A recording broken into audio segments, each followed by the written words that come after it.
32 towns and cities in America are named after a mass murderer. How can someone so widely celebrated be so guilty of such heinous crimes? In recent years, his legacy has become a flashpoint in the culture war, right? There's people who are on the woke and anti-woke sides that are saying that, oh, he wasn't that bad, and this is tradition, and this is our history. And other people saying, no, he was a murderer, he was this, he was that. We need to peel back the layers on this one because it's actually much more interesting than you think. The story of Columbus and how he's remembered in the United States is a story about belonging. It's a story about race and nationalism. It's also about surviving in the face of intense persecution. But the story of Columbus is also, beyond all of that, a story about taking pride in the wrong things and what happens when symbols outlive their usefulness. Now, it's incontrovertible that Columbus is guilty of the crimes that he is charged with, and we've got the proof. But it's also true that Columbus is celebrated federally across the United States every year in the month of October. How do these two things go together? How can someone so widely celebrated be so guilty of such heinous crimes? So, was Columbus really that bad? Actually, he was much worse. And I had to read a lot of stuff in preparation for this episode. There are some things that I cannot read in front of the camera that I will spare you from. But suffice it to say, Columbus was, from his own admission, in his own diaries, he was a murderer, he was a rapist, and he was a genocider. He said in his diary, his first impression of the Arawak natives when he arrived in the Caribbean, he said, they would make fine servants. With 50 men, we could subjugate them and make them do whatever we want. On his second trip, he enslaved thousands of Arawak Indians, working many of them to death in a futile attempt to extract gold from ground that contained very, very little gold. He would send slaves back to Spain. Normally hundreds, like up to 50% of the slaves that he would send back would die en route. Basically left a wake of destruction everywhere he went. One of his contemporaries, Bartolomé de las Casas, who was a Dominican priest, documented his experience in Cuba and elsewhere in a book that's called The History of the Indies. Listen to what he says. He says, of the Arawaks who were enslaved to work in the mines, we hear, quote, thus husbands and wives were together only once every 8 or 9 months. And when they meet, they are so exhausted and depressed on both sides they cease to procreate. As for the newly born, they died early because their mothers, overworked and famished, had no milk to nurse them. And for this reason, when I was in Cuba, 7,000 children died in 3 months. Husbands died in the mines, wives died at work, children died from lack of milk, and in a short time, this land, which was so great, so powerful and fertile, was depopulated. My eyes have seen these acts so foreign to human nature, and now I tremble as I write. There's other stuff we cannot even mention on air when it comes to Columbus forcing himself on women, when it comes to the way that he attacked certain individuals and disemboweled them in front of others. It's really, really gruesome stuff. As one historian by the name of Dyson wrote, any native caught without a copper token to show that he had met his quota of gold for the day was tortured, sometimes by having their hands or feet cut off or by being killed. Those who fled were hunted with dogs. Thousands of people, Tainos, were driven to escape the Spaniard rule by poisoning themselves with a lethal plant root. So people were committing suicide just to get away from Columbus. And with all of the first wave destruction that he imposed, the second wave is always disease. So if you treat people like this, they're going to be extremely susceptible to disease. Basically, the result was the virtual annihilation of Native American population in the Caribbean within 100 years. So there's two things here. There's the practices, like the gruesome stuff that he did, and then there's the results, like the collapse of birth rates, the entire depopulation. Some estimates say that within 60 years after Columbus landed, only a few hundred natives were left of what could have been 250,000 Tainos. This is not conquest. This is genocide. It's barbarity. And even the most sympathetic biographer of Columbus, Harvard's Samuel Eliot Morison, said, quote, the cruel policy initiated by Columbus and pursued by his successors resulted in complete genocide. That Columbus was someone who was so evil that he was even too evil for the Spanish, right? So the Spanish saw what he was doing and heard about what he was doing. They accused him of mismanagement. They took him away from his position. They had him shipped home. They took away his governorship and much of his prestige, right? So you have here ijma, you have consensus from his friends and his foes that Columbus was a pretty evil dude. But there's a lot more to the story that people don't mention, and that's where it gets really, really interesting. Why did Columbus, Bartolomé de las Casas, he says at one point, he says, it was true, the Admiral Columbus was blind as those who came after him, and he was so anxious to please the king that he committed irreparable crimes against the Indians. That's kind of interesting. Why did Columbus want to please the king so bad? We can tell later that the king was not even pleased by his antics. What was going on here? There's something more interesting at play. One of the things was the permissibility structure within which Columbus acted. Columbus was not just like a rogue individual that did something wrong. He was acting upon guidance from the Catholic Church, that there were papal bulls as early as 1455, of course, the more famous ones in the 1490s. You can look up Doctrine of Discovery, where the Catholic Church said that any Christian person exploring that he could, if he came across a pagan or a Saracen, meaning a Native American or a Muslim, was entitled to take by force their property from them, that they had no rights. And in theological circles, these people were even debated whether they had souls or not. There's something going on here with the Muslim world that you've heard probably that Columbus was sailing for a different trade route. You might, if you're in an upper echelon of informed, then you might have heard that Columbus was trying to find a way around the Ottomans because the Ottomans were controlling trade across the land and he wanted to find a way that got away from the Ottomans. But you might not have realized what a big crusader Columbus was. And we don't mean that in the normalized, desensitized sense of the word crusader. Columbus hated Muslims. He was someone who wanted to wage war against Muslims. In fact, before he sailed to the New World, quote unquote, to the Americas, the Western Hemisphere, he was fighting against Muslims in Spain, like part of the so-called Reconquista, or the pushing out of Jews and Muslims from Spain, that he was somebody who was fighting against them there. He was a zealot when it came to violence against Muslims. And when it came to his willingness or his desire to please the king, it wasn't just for his own personal glory. He had other plans in mind. One of the authors, he said, no matter how many people Columbus shipped to Spain for sale as slaves, with most of them dying on the way, no matter how many others were rounded up for the plantations, no matter how many tribes were conquered, no matter how many new lands were discovered, the wealth acquired was never sufficient to fund a Spanish armada to Jerusalem. That was what Columbus wanted. Columbus wanted Spain to recapture Jerusalem from the Muslims. And so he was trying to get all of this gold and scramble around and do all of these things in order to fund this campaign. It says, still, Columbus would not give up the task that he believed that God had given him.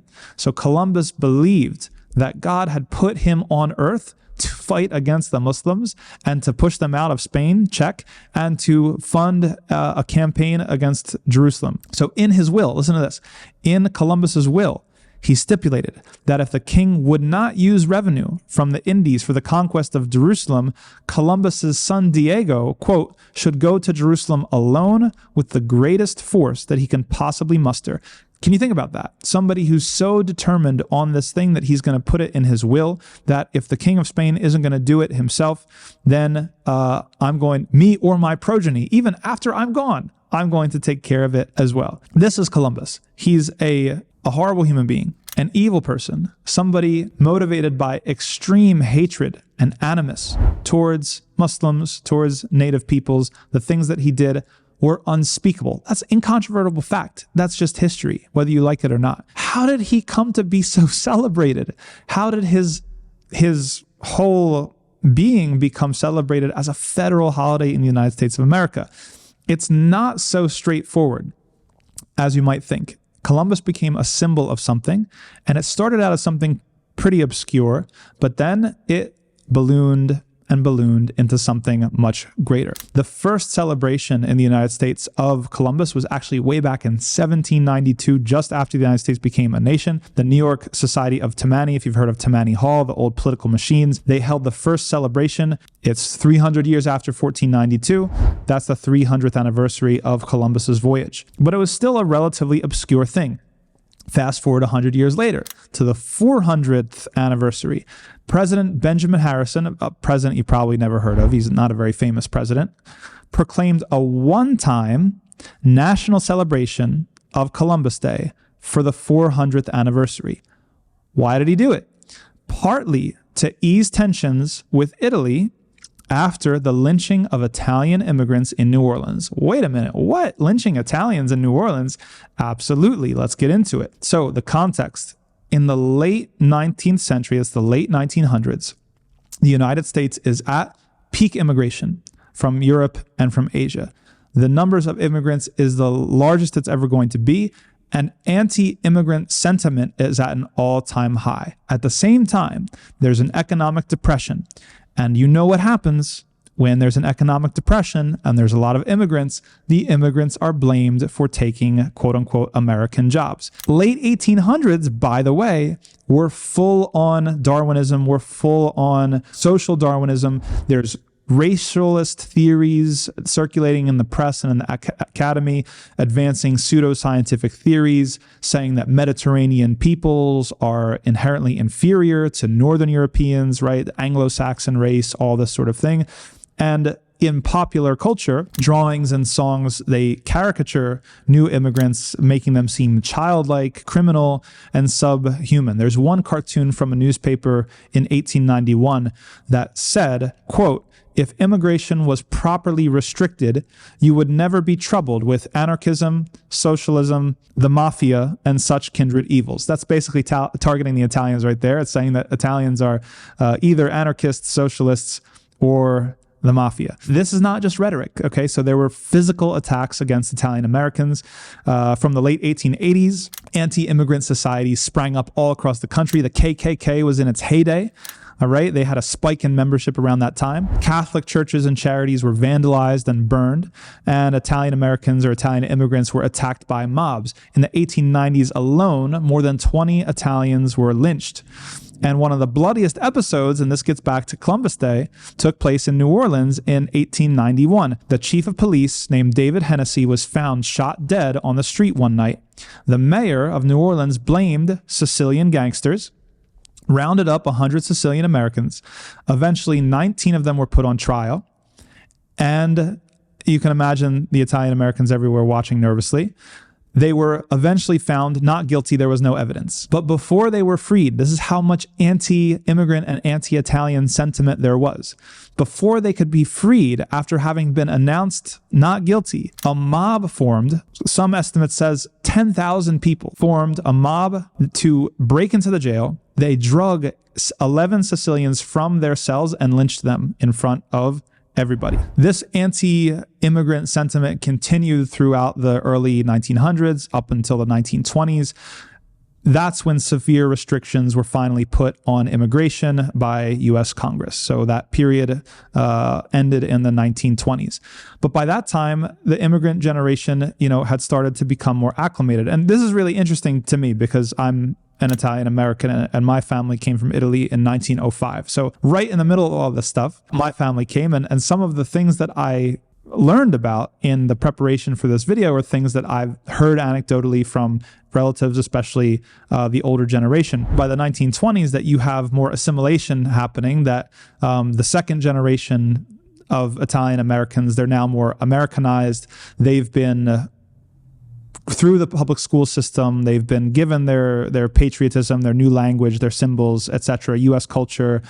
Sometimes they're even renamed. And that happened with my family. Like the spelling and the pronunciation changed completely when we came to the United States. And certainly when my great-grandfather, who was the first one to come, he spoke, obviously he spoke Italian, probably Venetian as well.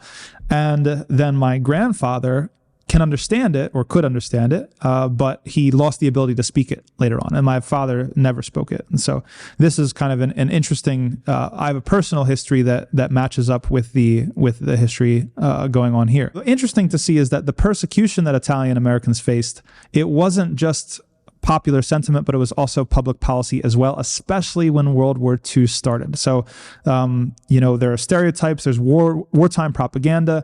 Italian nationals are interned.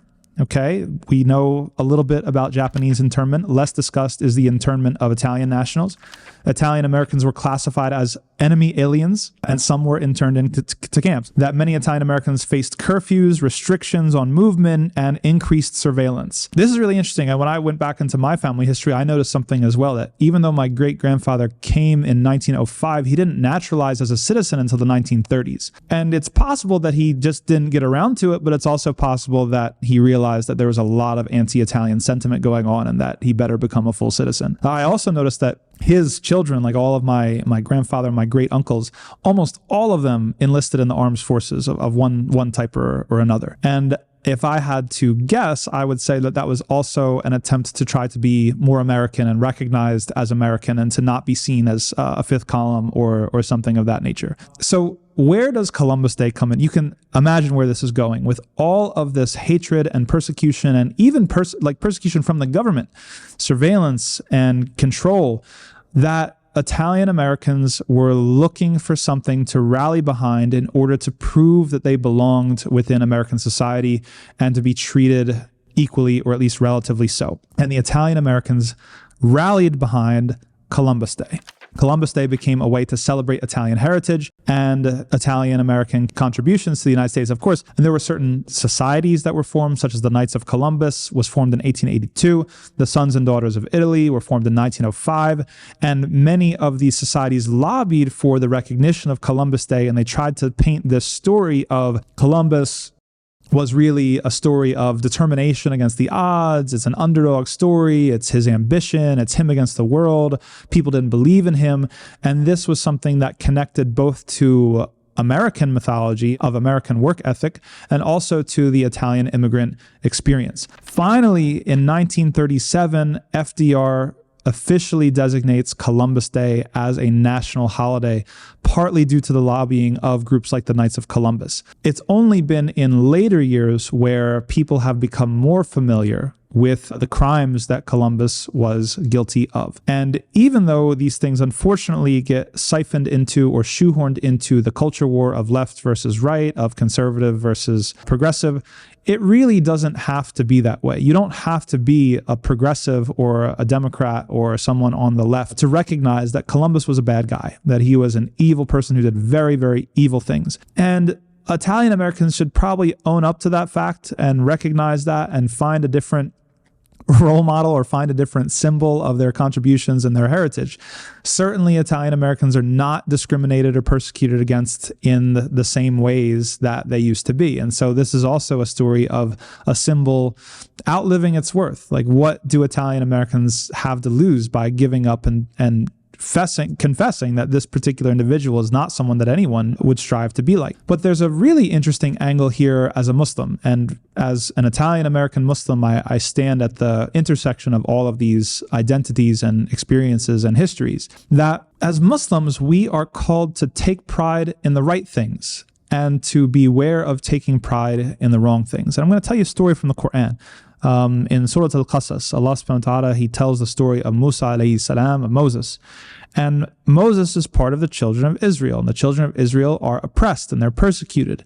And at one point, Moses sees a fight happening between someone from his own tribe and someone from the tribe of Pharaoh. Now, the person from his own tribe, from the children of Israel, calls out to Moses and asks Moses to come and intervene, to help. And Moses does, and he assumes from the situation that his own guy is the one who is in trouble. He's the victim here, and so he fights against the person from Pharaoh's tribe, and he accidentally kills him. This is a case of manslaughter. He comes to find out that the real troublemaker was his own, that the person who started it and who was the oppressor was actually the person from Bani Israel, even though Bani Israel was oppressed as a class. And even though they were in a very hard situation, being persecuted and whatnot, Moses had a moral dilemma that he had to face. Moses had to stand up for what was right, even if it was against one of his own. He didn't let the fact that it was one of his own stand in the way of the truth. And so we have to take this opportunity with Columbus to notice, I think, a very, very similar thing, that, you can take pride in a certain symbol, but if you take pride in the wrong things, right, whether it's your identity or a symbol that you've concocted, you have to be able to have maturity to abandon it when you're shown the truth. And one of the many, many virtues of Malcolm X, rahimahullah, was his ability to change himself when he was presented with the truth. Taking pride in your identity, it doesn't really do anything for you. There's people that have your identity that are horrible people. There's people who have your identity that are great people. Your real allegiance has to be to your values and to your truth. And I think if you were to boil down Islam, after Tawheed, of course, to one ethic or to one proposition, that might be it. That your allegiance should always be to the truth, should always be to what is right and to what is just, whether it's for you or against you as an individual, whether it's for you or against you as a collective. That, in the words of Yaqeen Bey, we're not concerned what type of brand you are. We're concerned what type of man you are, what your principles and standards are.